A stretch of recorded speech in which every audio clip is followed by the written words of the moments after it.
Good morning. This is Stephen Ujafusa, host of Wet Lunch in the High Seas. I apologize that I've been gone for so long.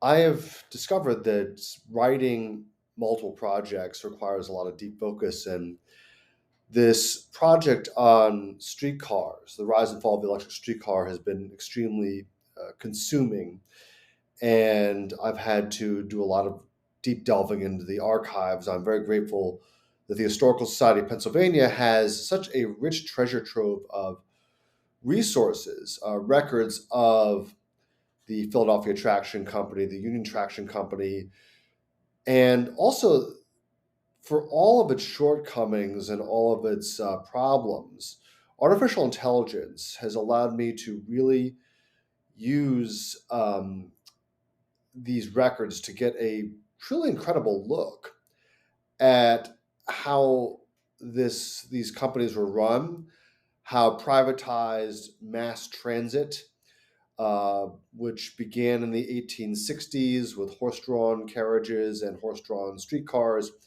and then the 1890s when electrification came in. Uh, Truly an incredible look at how the machinery of politics, of business, finance, a fair amount of skullduggery, how it all sort of came into play.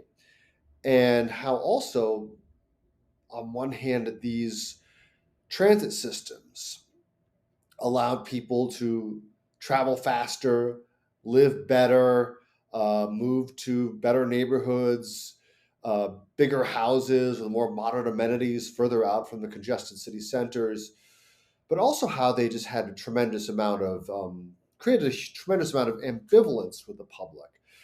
These electric streetcars were extremely dangerous. People got hit by them all the time. Uh, they The whole concept of electricity was a force that was just mysterious to most people. It was frightening. You had these huge networks of overhead wires that were strung up above city streets. You had large sections of urban infrastructure, city streets being torn up and taken up by private franchises, by the streetcar lines. And so there's this tremendous debate of who owned the streets and who paid for it, and just the contrast between the people who made gigantic fortunes building these urban transit networks and how much the typical worker, whether it was a motorman or a construction worker, was paid. A lot of this was paid for by immigrant labor. It was extraordinary. And there's just a lot of parallels between our time and the time of the construction of these electrified mass transit systems.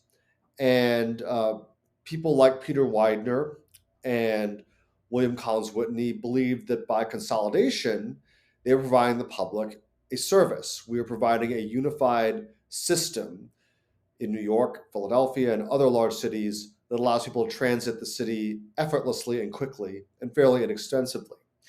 But to a lot of the population, and you have to remember that America at this time, although it had leapfrogged to becoming the world's foremost industrial superpower by the 1880s, 1890s, tremendous amount of wealth, it was a much poorer country overall in aggregate than it is today in terms of who got the money. There was a growing middle class, but it was a lot smaller than it is today. And among working class people, poor people, and even members of the reformist middle and upper middle classes, this immense distribution of of or the inequity between the rich and the poor was extremely troubling. It was also during this time that you had, coming out of Philadelphia, movements such as the Georgist movement. Henry George was a land reformer who believed that land should be taxed and land was a source of wealth. And this was the first form of the idea of a wealth tax. And this was very popular among a lot of middle class as well as working class people. It was championed also by people in the arts, such as the architect William Lightfoot Price, who came out of the Quaker tradition. He incidentally was the designer of the house I currently live in. So there was this reformist movement that happened in counterpart with this creation of great wealth at the very, very top. And I am looking forward to spending more time in the archives, unearthing this period of time. And I see a lot of similarities. And I hope that when this book comes out in a few years, the resonance will be even greater.